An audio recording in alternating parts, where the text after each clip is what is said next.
Please welcome onto the stage Ms. Amina J. Mohammed, Her Excellency, the Deputy Secretary General of the United Nations.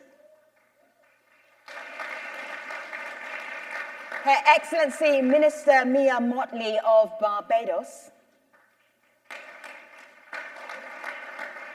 And Ms. Christina Williams, SDG 4 Youth Representative.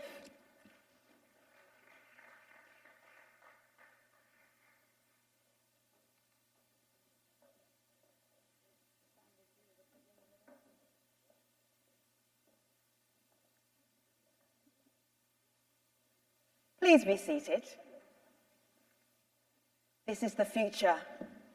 Women from around the world. It is so good to see all of you.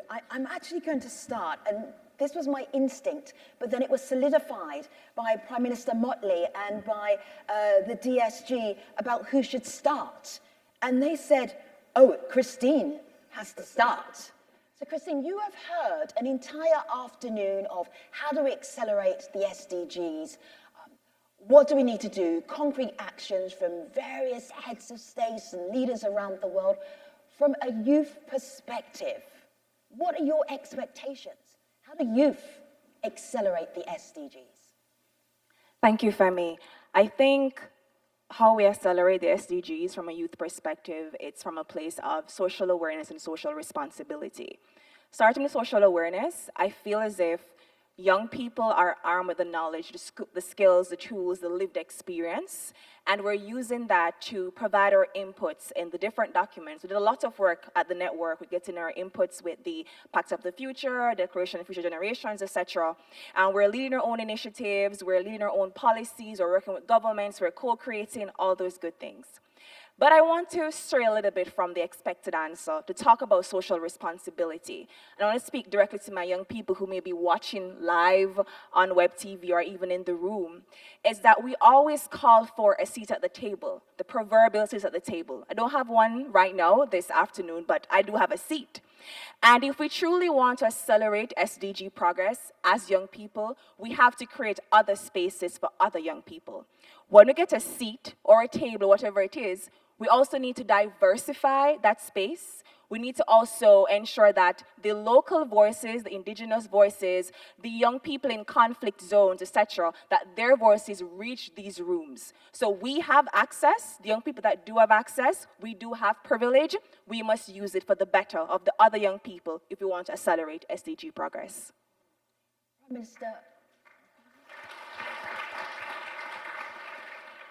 Minister Mottley, you are renowned for delivering concrete actions, asking for concrete actions. Let's talk, let's get down to it. 6 years before 2030.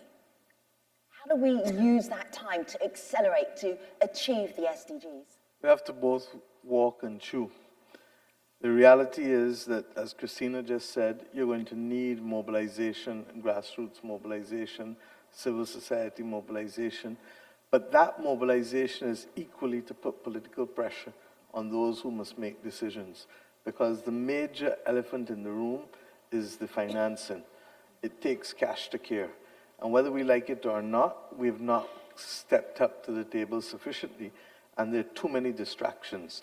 But I do believe that we have it within us to summon the will. There's no technological barrier that will stop us. The only barrier is a mental one.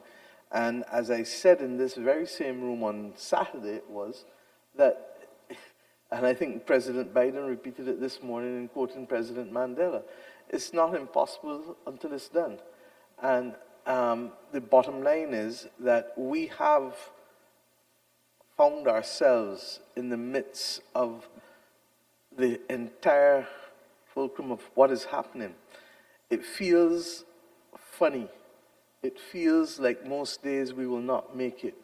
But I keep reminding us that I'm sure that those who were fighting for the abolition of slavery felt that way too. Those who were fighting against apartheid felt that way too. So the most important thing is to keep hope alive. And in keeping hope alive, we have the twin companion of the mobilization, but also the necessary executive decision-making for the financing. Now, the financing has to come not just from international sources, but it also has to come from domestic sources.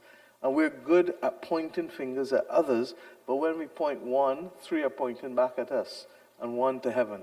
So we need to find a way to be able to ensure that we maximize those three. Part of the reality is that in most countries, in the same way the same colonial structures obtain internationally, there are regrettably still some entrenched power structures in our countries. And unless we're prepared to summon the political will to deal with those as well, we're not going to have the level of progress that we would like. Deputy Secretary General, you have almost the last word in this conversation. What would that last word or sentence be? Roll up our sleeves. We have a roadmap. We've gotten various vehicles. We know what we are supposed to do, but we need to do this at the country level in each and every country, in each and every local entity, constituency that we have. And we have to mobilize all stakeholders. This is not just about the president of a country or prime minister of a country. It really is leadership all the way through. And I think today, when we're quoting the statistics of how many young people we have, it's not just a seat at the table. We've really got to co-create and collaborate. They've got more energy and vision than we have, and what we've got is lived experiences, expertise, and we can help, push you as you fall back, push you forward. But this is a division of labor. And everyone's got a stake in it, and everyone's got a role. And I think what we have to do is drive people around these roadmaps we have, the SDGs, Agenda 2063, the Paris Agreement. But we also then need to talk to the people in institutions. We've never delivered anything as strongly as when an institution has roots and foundations and can take us across different leaderships. And I think here, this is where we've invested the least. It is in the institutions of the bank, of the United Nations, of our ministries and our sectors, where actually the people do the work. They oil the systems or not. And so I think it's also a question of us speaking to those who are responsible for when we get the fuel and put it in the engine, they've got to get that running. And I think there's a disconnect these days between we who have the policies and those who are to try to implement them, being as inclusive as they can. So there's a missing piece. It's in Goal 16. We always talk about the rule of law and justice, but strong institutions that will function over time, because what we have to lift today is not a quick fix. We've not put our foot on the brakes to stop the slide and lose the gains. It's gotten worse. And for that worse, it's going to take some time. And for that time, we're going to need to ask people to be in this for the long term, the finance to be there for the long term.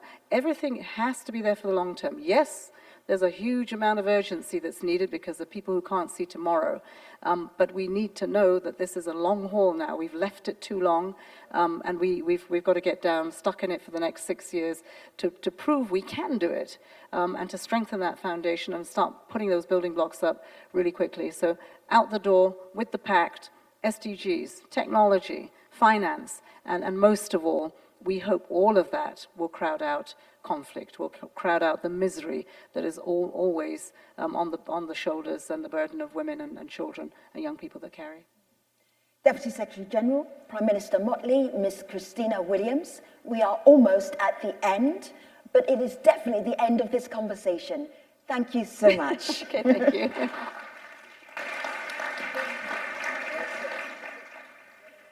Part of the closing ceremony, thank you, Prime Minister, really appreciate you. Part of the closing ceremony, but not the entire closing ceremony, have a little something ready for you.